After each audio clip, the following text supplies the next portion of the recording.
اولیاء کو بھی، اپنے وقت کے قطبوں کو بھی، ابدالوں کو بھی، غوث کو بھی بہکانے کی اس نے کوشش کی۔ غوث اعظم ہے۔ بادل برسا، پانی کے قطرات کچھ گرے، ماں نے ایک آواز آئی، یہ عبد القادر،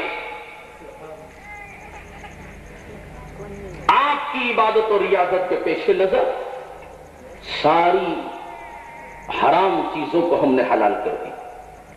غوث پاک نے فرمایا اچھا، لا حول ولا قوت الا باللہ۔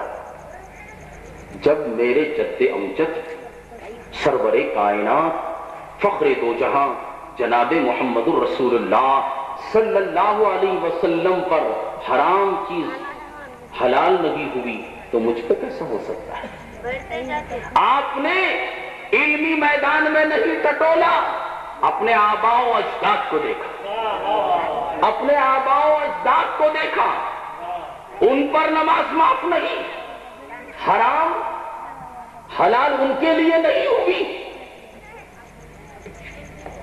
تو مجھ پہ کیسے ہو سکتی ہے؟ لاہور پڑھا، اس نے کہا اچھا آپ بچنا چاہتے ہیں، آواز دی، آپ کے علم نے بچا لیا۔ کہا کہ بے وقوف، علم کو بیچ میں لاتا ہے، علم تو ختم ہے، علم جہاں ختم وہاں سے محبت کی ابتدا۔ میں علم میں جانا نہیں چاہتا، میں تو محبت کا دیوانہ ہوں۔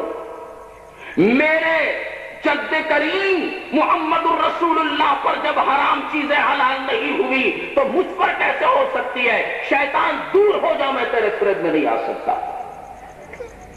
تو حلال اور حرام میں تمیز آج کے مشائخوں کو ہونا چاہیے۔ آج نماز نہیں پڑھتا، اپنے آپ کو کہتا ہے کہ میں بہت بڑا تیس مار خواہ ہوں، میرے ہاتھ پہ بیعت کرو میں تمہیں ڈائریکٹ جنت میں بھیج دوں گا، نماز کی کیا ضرورت؟ کہا کہ حضور کل جمعہ کو قاضی صاحب نے اپنی مسجد میں سرکار کی حدیث سنائی تھی، نماز پڑھو، نماز کو قائم کرو، نماز میں اللہ ملتا ہے۔ اور تقریر میں کہا تھا خطبہ جمعہ میں، ان تعبد اللہ کانک تراہ، نماز ایسے پڑھ گویا اللہ کو دیکھ رہا ہے۔ اور اتنی تاب و طاقت نہیں تو ایسا پڑھ لے فَإِن لَمْ تَكُنْ تَرَاهُ فَإِنَّهُ يَرَاكَ، اتنا خیال کر لے کہ میری اس نماز پڑھنے کی ادا کو میرا مولا دیکھ رہا ہے۔ قاضی صاحب نے خطبے میں کہا تھا، کہا وہ مولوی ہے، وہ مولوی ہیں، وہ شریعت والے ہیں، وہ قرآن کے پڑھنے والے ہیں، ان کو نکتے کا علم کیا معلوم؟ ان کو نکتے کا علم کیا معلوم؟ ارے ساری شریعت قرآن میں ہے، ساری طریقت قرآن میں ہے، ساری حقیقت قرآن میں ہے، ساری معرفت قرآن میں ہے، اور شریعت اگر چھوٹ جائے خدا کی قسم نہ طریقت ہے، نہ شریعت ہے، نہ حقیقت ہے، نہ معرفت ہے۔